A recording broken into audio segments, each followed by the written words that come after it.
आओ साईं। ओम श्री साईनाथाय नमः। कैसे हैं आप?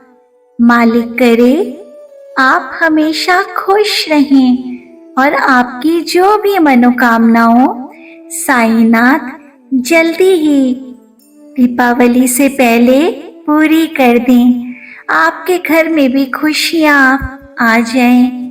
मेरे बच्चे, तुम जिस भी भाव से मुझे याद करते हो ना, मैं उसी भाव से तुम्हारे पास आ जाता हूँ। तुम्हें अपने मालिक को बुलाने की जरूरत नहीं है। मालिक तुम्हारा विश्वास देखकर, तुम्हारा भरोसा देखकर, तुम्हारी श्रद्धा देखकर खुद तुम्हारे पास स्वयं आ जाता है। उम्मीद करना है ना तो उस मालिक से ही करो। मन में किसी प्रकार का दुख संशय मत लाओ। मैं तुम्हारे हर गुनाहों को, हर गलतियों को, हर किए हुए बुरे कर्मों को अपने ऊपर ले लेता हूँ। तुम्हारे मन में प्रश्न आता है कि बाबा, अगर मैं पाठ कर रहा हूँ तो सारे दुख क्यों नहीं खत्म हो रहे हैं? मेरे बच्चे, अगर तुमने बुरे कर्म किए हैं तो बुरे कर्म तो तुमको थोड़े बहुत जरूर भुगतने ही पड़ेंगे। हाँ, ये बात सच है कि तुम कोई भी गलती करते हो, गुनाह करते हो, उसके बाद तुम्हें दुख 100% देखना पड़ता है। लेकिन क्या तुम्हें उसका आभास नहीं है कि मैं तुम्हारे दुखों को अपने ऊपर ले लेता हूँ? मैं दुखों को 70% अपने ऊपर ले लेता हूँ और तुमको सिर्फ 30% ही भुगतना पड़ता है। तुम्हें क्या लगता है तुम्हारे हर काम इतनी आसानी से, तुम्हारा हर दुख कम हो जा रहा है? तुम्हें नहीं पता कि मैं तुम्हारे दुख अपने ऊपर ले लेता हूँ। मुझे कितने कष्टों को, कितने परेशानियों से सामना करना पड़ता है। तुमको लगता है तुम्हारा बाबा कुछ नहीं करता। तुम मुझे समय समय पर सुनाते रहते हो, गलत बोलते रहते हो। मेरे ऊपर क्या बीतती है क्या तुम जानते हो? मैं चाहूं तो तुम्हारे हर दुख को अपने ऊपर भुगतने के लिए तैयार हो जाऊं, लेकिन इससे तुम्हें और बढ़ावा मिलेगा। तुम और गलत काम करोगे, बुरे कर्म करोगे, लोगों को सताओगे, परेशान करोगे। इसलिए ये जरूरी हो जाता है कि कुछ दुख का खामियाजा तुम भी जरूर भुगतो, ताकि तुम्हें भी समय समय पर तुम सचेत होते रहो कि हाँ, तुमने ये गलतियां की हैं जिसके कारण तुम्हें ये दुख आ रहा है। कहने को तुम मेरे अनन्य भक्त हो, लेकिन तुम्हारे मन में कई बार उठते बैठते सोते जागते ना जाने कितने विचार आने लगते हैं। तुम पीछे मुड़ कर देखते हो तो तुम्हें अपना अतीत फिर से नजर आने लगता है। तुम मन में सोचते हो कि बाबा कैसे होगा, जबकि मैं बार बार तुम्हें सचेत करता हूँ कि सब अच्छा होगा, सबूरी रखो। लेकिन तुम लोग मेरी बात नहीं मानते। सबूरी तुम्हारे अंदर नहीं है। मैं जानता हूँ कि तुम्हारे अंदर बहुत श्रद्धा है मेरे प्रति। मेरे लिए सबसे लड़ते हो कि नहीं, मेरे बाबा हैं और मेरी बात पूरी करेंगे, लेकिन सबूरी नहीं है और मैं जानबूझ के देरी कर रहा हूँ। मैं भी तो देखूं मेरे बच्चे के अंदर कितनी सबूरी है। मेरे कुछ बच्चों को मुझसे कुछ नहीं चाहिए, बस उनको साईं चाहिए। वो बस जरा सा रो देते हैं ना तो मैं भी उनके साथ रो पड़ता हूँ, परेशान हो जाता हूँ। उनका ख्याल रखना मेरी जिम्मेदारी है। वो मेरे बच्चे सिर्फ मुझसे थोड़ा सा वक्त मेरा मांगते हैं।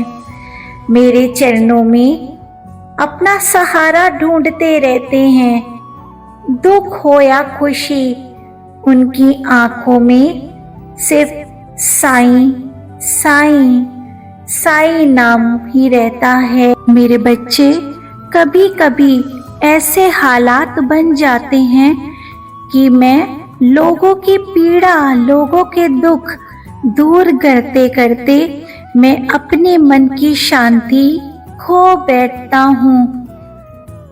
कभी कभी मेरे भक्त मेरी बहुत परीक्षा ले लेते हैं। आज भी मेरा एक भक्त जो मुझसे बेइंतहा प्यार करता है, उसके अंदर भी कई तरह की परेशानियां हैं। सबूरी का बांध उसका टूटने लगा है। आज वो मेरी परीक्षा लेने आया है। अपने पति को मृत्यु से बचाने के लिए उसने मेरा आशीर्वाद मांगा है। घर को बिखरने से बचाने के लिए मेरी मदद मांगी है।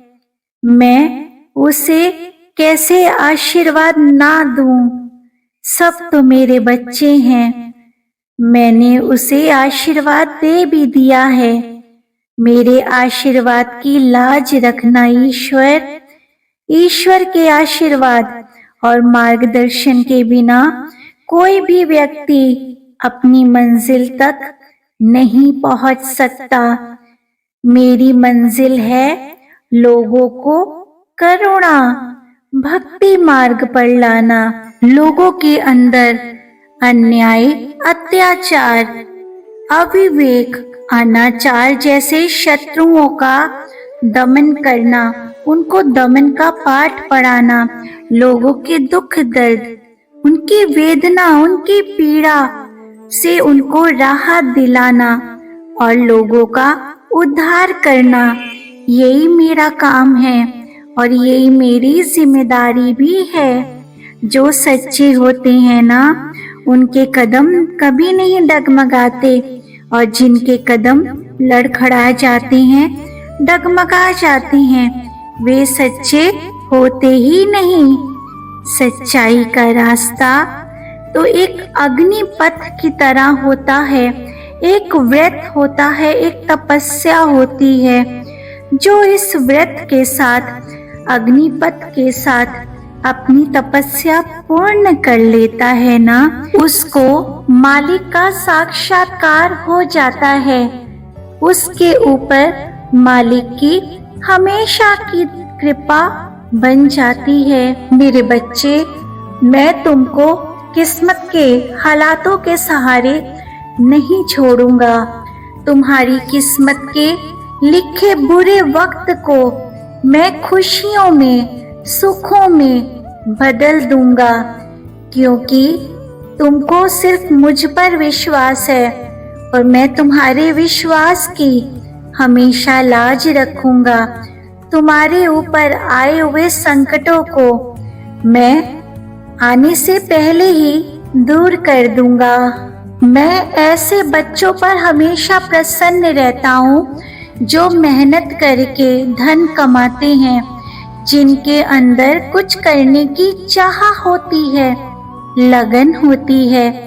अहंकार, क्रोध, लालच, अभिमान की बलि चढ़ाओ मेरे बच्चे।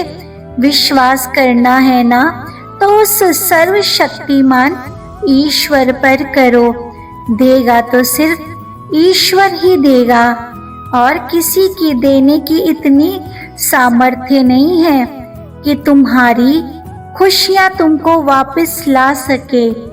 इस कांटों भरी जिंदगी में सिर्फ तुम्हारा मालिक ही तुमको इस कांटों के रास्ते पे चलवा सकता है, और जो कांटे के रास्ते हैं वो फूल बनके तुम्हारे घर पे खुशियां ला सकता है, खुशबू ला सकता है।